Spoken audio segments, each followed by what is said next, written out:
The Prime Minister is waiting on a spare part or a replacement plane to bring him back home after his aircraft was grounded following the G20 summit in India.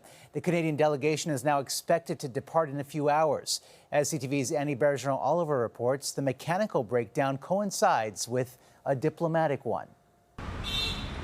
The Delhi district is lively again. Businesses and streets closed during the G20 have now reopened.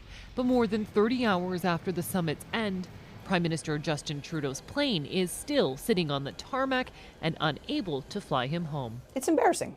As a country, it's embarrassing. Why is it that the plane that the Prime Minister is traveling on is breaking down? And what does that say about how we are taking care of the infrastructure around our leaders in the country if this is what he has to deal with? Trudeau was supposed to leave Sunday night, but a technical issue grounded the plane.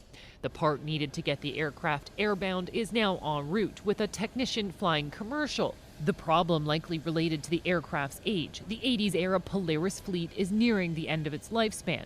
Canada has purchased replacement planes, but the only one delivered won't be ready for the Prime Minister until at least this fall. We keep and operate equipment way too long. We let it go lots of different fleets. We operate past 30 years of age, which is way before the best replace date. We should simply have bought a new plane like this about 10 years ago.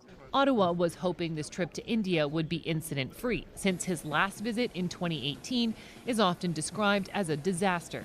Instead, this visit was marred by several short and awkward moments at the G20 with host Prime Minister Narendra Modi and bad press by Indian newspapers who are reporting Trudeau was snubbed by the Indian government, who they say refused Canada's request for an official bilateral meeting. The fact that the meeting didn't go particularly well, which is the narrative in the media today, coupled with the fact that essentially the Prime Minister and his team are stuck there, is a really poor reflection of the planning that we have. The Prime Minister's office says the earliest departure for the Canadian delegation is late Tuesday afternoon.